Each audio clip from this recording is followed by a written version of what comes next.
Hello and welcome to Season 12 of the Stressed But Well Dressed podcast, and I'm your host, Dahlia Stroud. We discuss the link between clothes, confidence, and what it means to have a well-dressed mindset. Get ready to be inspired by our conversations and our incredible guests. Welcome to Stressed But Well Dressed.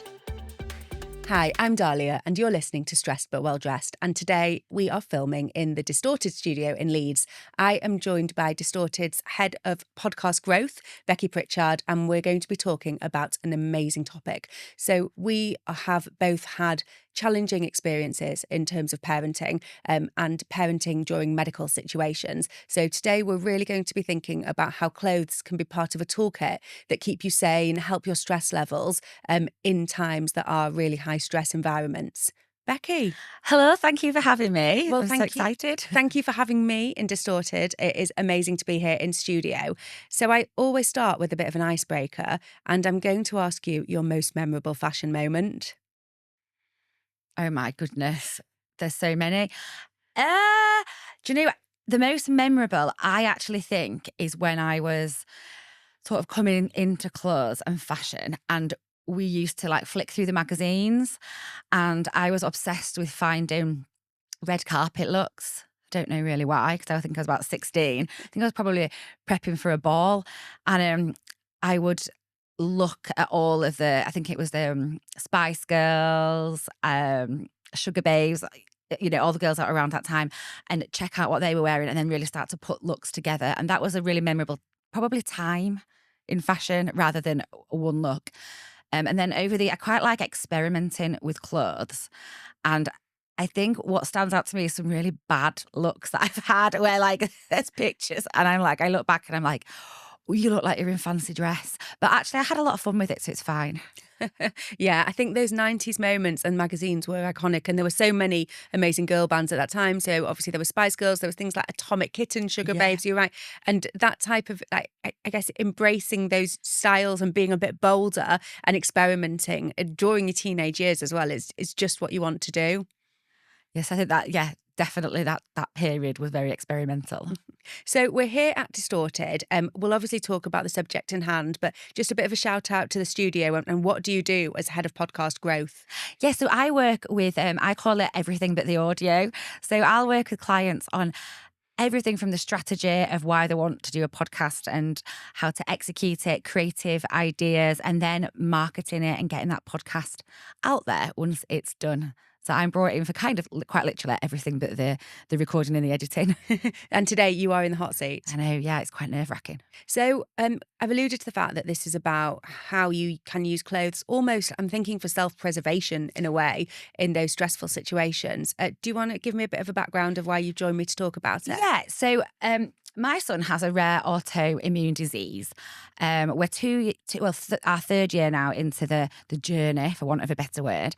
And 2 years ago, he became very, very ill very rapidly. So it's a really rare disease.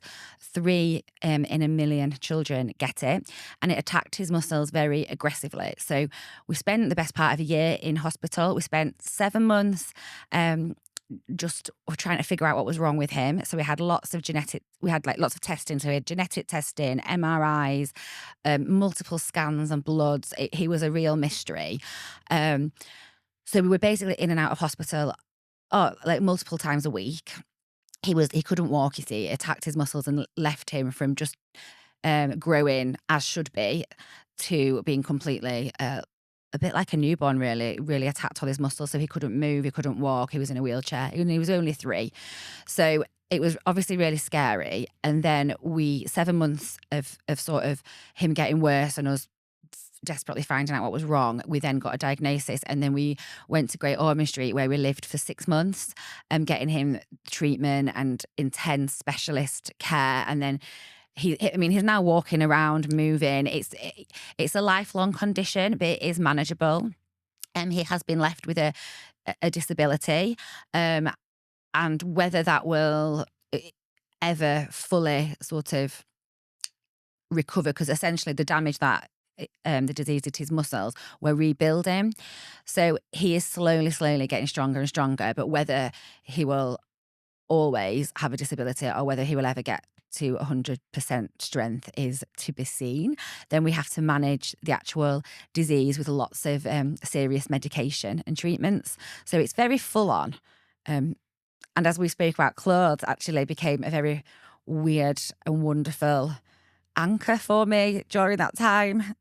And when you go through that situation, and I have been through it too, there's almost like the 3 stages, aren't there, that you described? The first one, which is pure hell of trying to find out what on earth is going on and keeping sane when you've got so much ambiguity and so much unknown, and Google is not your friend in that situation, because you know, you're looking for information sources everywhere. And I was told by one doctor, you know, I think you just need to stop and you're crazy. But yeah, I think as a parent sometimes you could just have to trust your gut, don't you, in terms of like, actually there's something that needs to be unearthed here, and the stress of the unknown is like one layer, and then the next thing is, right, okay, we know what's going on now. We just need to lean into understanding it, which is the next. And then, like you said, there's the living with it as well, and it becoming a part of how you live life in your everyday. And there are different feelings and different stresses that come with all of those stages. But I think just back to that first bit, that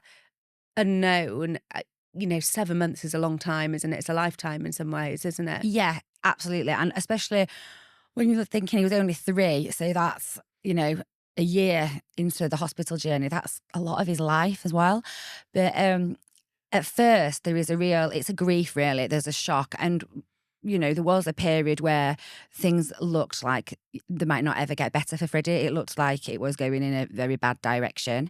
So the shock and the grief was, you know, it was absolutely overwhelming. It was physical. And during that time, I sort of laugh at it. I sort of laugh loosely when I look at pictures. I look absolutely dead behind the eyes, really bloated, just not quite right. And during that time, all I wanted to do was be invisible and wear these like massive coats, you know, like the mum, big puffer jacket. Yeah, like you see bag everyone, like in the playground, yeah, always in a sleeping bag. Yeah, and I like could not bring myself. I don't know if it was like almost like a bit of a weird punishment.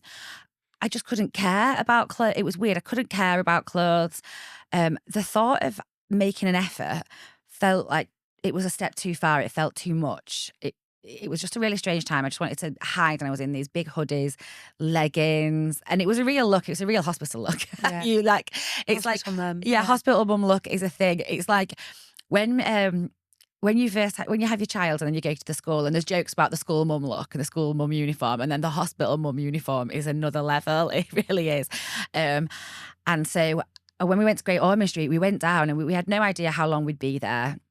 I think I was probably quite naive and hopeful that we'd be a few weeks, and it was months. But we went down with essentially like a tiny suitcase, loads of stuff for Freddie, a tiny suitcase for me. And I think I wore the same things. Like I had about 3 outfits that I would just rotate in the hospital. And I just kind of kept, and then eventually as he got better, I just sort of look at myself and think, what the heck has happened? What is this look?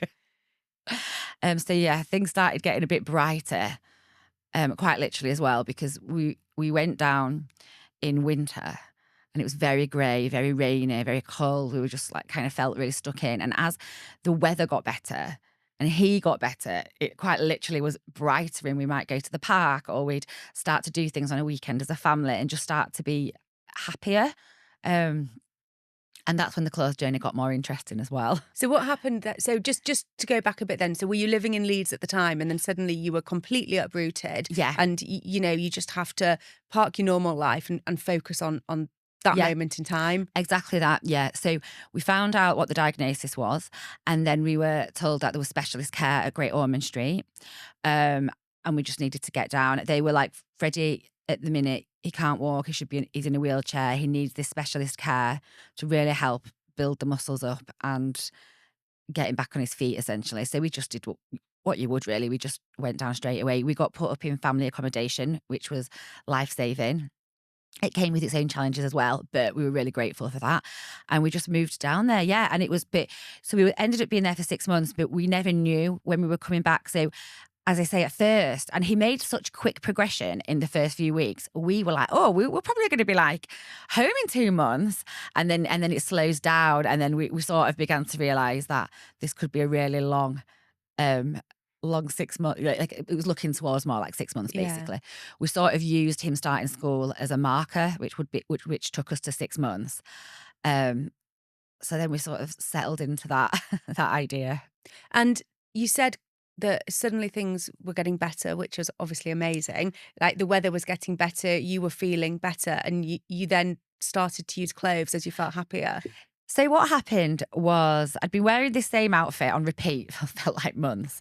This puffer jacket, these khaki like pants or leggings, and just not caring. I felt like when he was ill, nothing mattered. Nothing did matter. And I felt like, I suppose, when it came to the things that I usually enjoyed, like clothes or skincare and healthcare, I just let that completely slide. Like I started losing my hair all around here. My skin went bad. It just all went to pot, and I really didn't was care. having a physical effect on you as well. Yeah, like far wider. absolutely. Than, obviously, you're dealing with a really horrendous situation, and it was reflecting in you and kind of manifesting in everything, kind of how your body was functioning as well. Yeah. So what happened was, we went down in the February, and that's when he was at kind of peak poorly.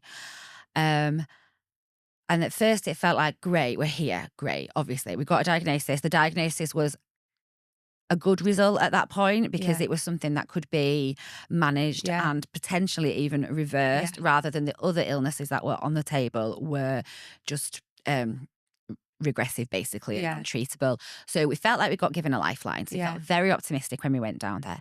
And then the toll of what had happened, and then living in this, because we all live in one room. So there's me, my husband, my son, all in one room on these like single plastic beds, very clinical.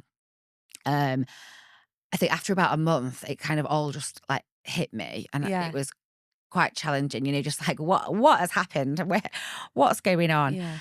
And then he started to show signs of improving. So that felt like a real step in the right direction. I then started to go, right, okay, I'm going to get a little bit of help. I'm going to speak to someone. I'm just going to sort myself out a little bit now. And then we had weekend clubs. So the hospital, Great Ormond Street, is absolutely incredible. It's the most, I call it like a beautiful place, because it is so true that there can be like the worst things happening in such tragedy and such sad circumstances. There is some really poorly children there, obviously, and it's just some things that heartbreaking, but also beautiful, because it is full of children and it's made for children, and it's all around obviously helping children get better, but making their life there as happy as it can be. And in a lot of the cases, exactly. And in a lot of cases, you see, certainly with mine, Freddie was only 3 and he wasn't in pain. So he didn't really understand that he was ill, so you're still having to get up every day, put your smile on and look after these children and make their lives great. So anyway, after a while, I had this holiday club, or weekend club, sorry. So you'd take them on a Saturday for a few hours, and the volunteers would basically look after them and play with them. So, and there'd be loads of toys, and they'd have a nice time, and you'd just get like an hour to sit, have a coffee, read your book. And this particular day, as I say, the weather was coming out. I was like starting to feel a bit like, oh, maybe I should, don't know, do something, brush my hair, like, don't know. And I sat next to this another mum, and she was so glamorous. She had the longest, blondest hair. She was fake tan. She was wearing like a nice long dress, like spring had sort of sprung, and she just looked so glamorous. And I sat next to her, and she started talking to me. And I thought, I don't know why I did this, because I sort of judged. I think because she looked so good, I thought, I bet you're not here long. I bet you've only just arrived, kind of thing. And this is like, I don't want to talk about her story, but that wasn't the case at all. In fact, she was about 2 years in, so she was a year ahead of me on the hospital journey, and she was there a lot. Let's just say that. And so we sat down chatting, and then she told me, because that's kind of, it's a bit like, what are you in for? What are you in for? And then you just sort of share, basically. You're all there because of exactly some types of common purpose, but absolutely, then you've got your own story, like you said. Exactly. So you sort of cut to the chase. It's it's really nice, actually. You don't really have small talk. You go straight in with the, like, if someone goes, how are you? How are you feeling? And you're feeling terrible. You're like, I'm having a really bad day. And you're sort of straight in. Yeah. Anyway, she was all glam, and she went, oh, would you mind holding, I can't remember what she asked me to hold. I think a bottle of nail varnish. She went, I'm dying to paint my nails. I've not done them all. I've not had a chance to do them. There she sat painting her nails. And I said, God, look, mine are a state. I'm a state. Like, and she went, oh, babe. She said it like that. What are you going to do? You got to look after yourself. And I thought, yeah, actually. Yeah. And I was like, your dress is so nice. She went, oh, these are my hospital dresses. I was like, what? And she had this wardrobe for hospital, which actually, they were really comfy, comfortable dresses, but looked so glamorous. And I was like, yeah. Well, I went back that night. I was on the Zara website. Marks' website, just everything, just buy. And that was it then. From then on, I got kind of re-addicted, a bit like being a teenager, because also we didn't, on an evening, you didn't go out and you were with your child all the time. And so it was not like being at home where you put your child in a room and then you go sit in the kitchen or the living room. You're sort of in with them. So me and my husband would take it in turns to sort of sit in the room. So there's a lot of downtime of just, you can either go on Dr. Google or you can find other ways. And that's what I started doing, finding clothes again. And retail therapy. Yeah, retail therapy. Buying clothes, figuring out what I liked. Bought some fake tan. So basically then, for the following 2 weeks, I'd never looked as good because I had this really strict fake tan and hair routine that I did to make myself feel better. I had all these evenings to do it because I didn't really have a life. We were just in hospital. And so I just kind of got into the buying clothes in hospital.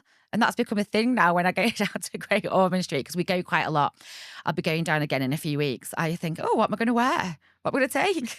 So, but obviously that was, visually you felt better, but inside, did it make you feel better as well? It made me feel loads better, yeah. It made me feel in control of once I started sort of caring about myself again, it made me feel in control of the situation, and it was a situation that I really wasn't in control of. Yeah. And I think that when I look back at the pictures of when he first got ill, I look at me and my husband, actually, he looked just as bad, and we looked terrible. We really do. And I did stop caring because I felt I didn't want to go to the hairdressers. When you're faced with like your child is so ill, they might, pass away, basically, which is at one point what we were looking at. You're not bothered about getting your hair. And you also feel like you don't want, you're a bit kind of punishing yourself a bit. So I think that once things started getting better, I then started caring a bit. And then it did give me a sense of control and power, and a bit like, yeah, it might all be going the wrong way, but I've got my lipstick on, so things are going to be fine. I think what you said about punishment is really interesting, because I think, when things are going wrong around us and we feel like we're losing control, we do tend to punish or blame ourselves, even when it's something that, we could have done nothing to change, and it's just the way it is. And we say, why should I have nice things, or why should I allow myself to feel good when obviously the situation is so far from that? Absolutely. Yeah, completely agree.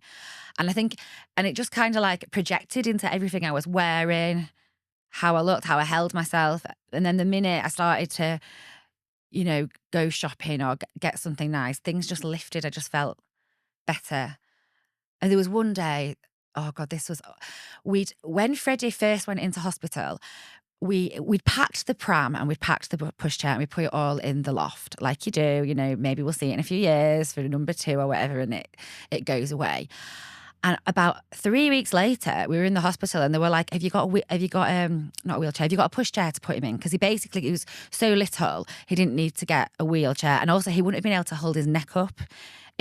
So we were like, well, a pushchair will work. So we borrowed my friend's pushchair, which was a big, massive, running 3-wheeler. Yeah.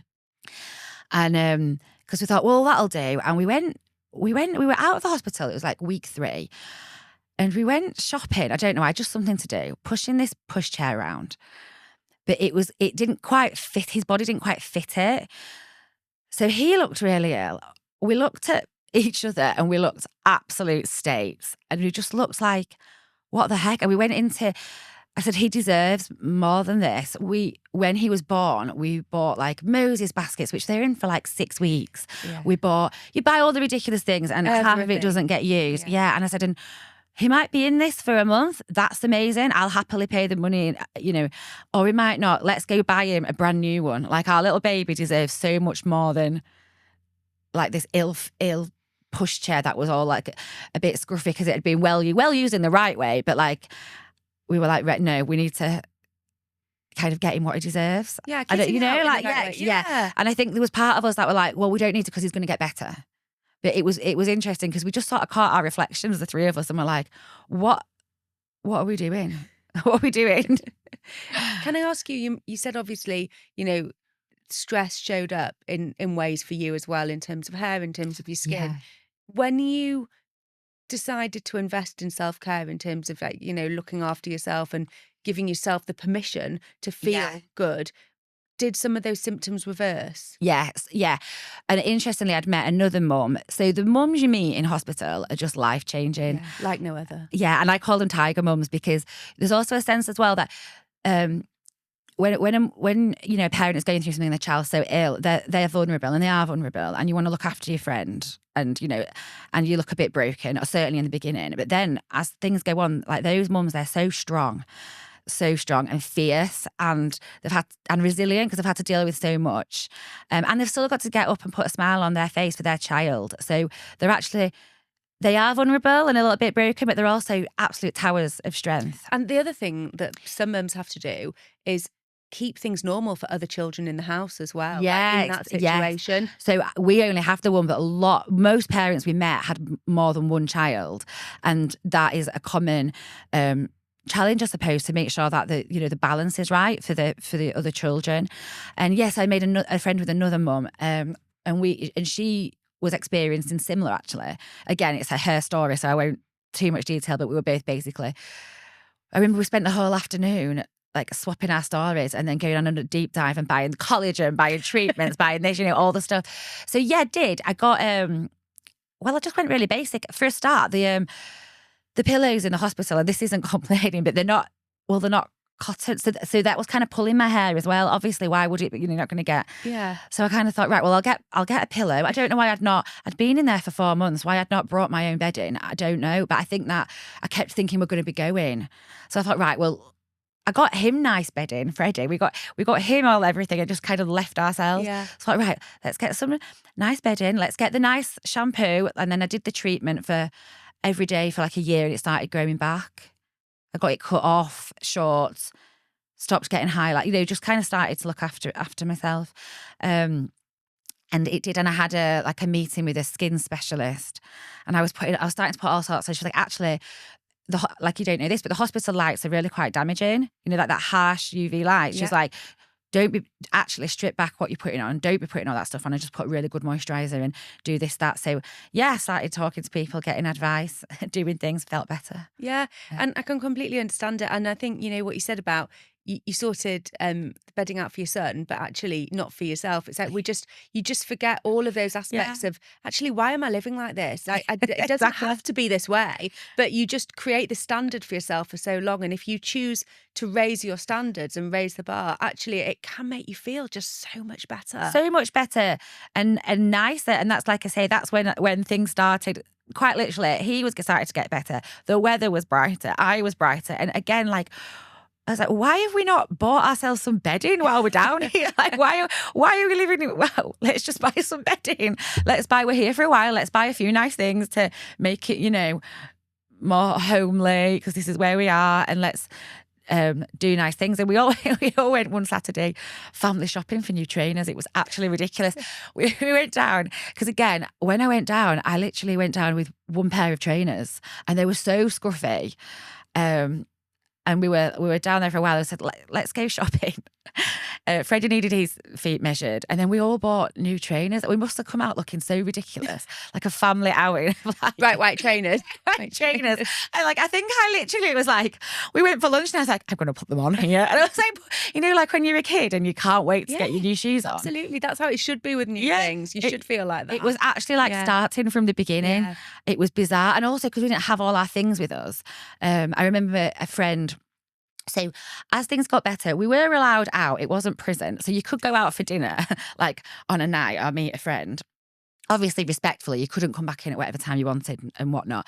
So me and my husband would start like, maybe like once a week, one of us would go out and meet a friend. And again, I was like, well, I don't have anything to wear. So we were like buying out, like completely rebuilding all our possessions and wardrobes while we were down in London, having to, buy new things. And So, I'm interested to know, so when you returned back to Leeds, because it is positive, you did leave Great Ormond Street, you came back to Leeds, you had these new clothes you'd taken with you. Like, did it change your identity? I mean, obviously, this is such a transformational thing. It massively changes your overall identity. But did it change your style as well? Yeah, started having fun with fashion again. I think, and I think it's really common anyway when you have a baby that you'll hear it all the time. And mums are like, "Oh, I don't really know, my body's changed or my style's changed," or you hit 40 and suddenly things you were wearing in your 30s just aren't looking the same. Yeah. So I definitely started being more intentional, like spending time looking at what I actually liked, what suits my style, having a bit more fun.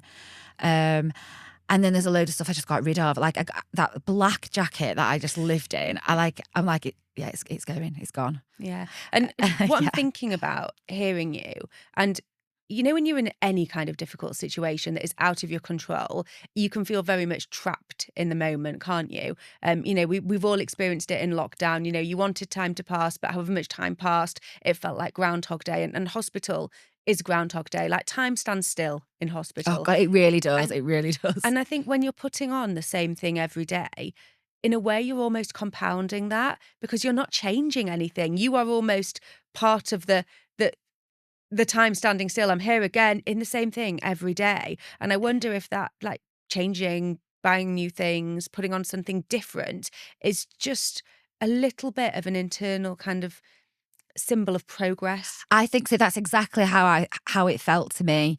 Absolutely. It'd be like, right, I'm going to put this on, I'm going to take my book and I'm going to go for a walk. Rather than but the month before, it would be like, I just sort of like be walking aimlessly, lost, thoughts going around your head. Everything just felt a little bit more, like control. And actually the people that worked at the hospital, we got to know everyone because we were there for so long. I remember Sinead, one of my friends, been like, "Oh, you look you just look so much lighter. I'm so pleased to see it. Like, you just looked like you were so sad when you first came." And I thought, well, yeah, I was, which is obviously normal. But I think the clothes definitely helped.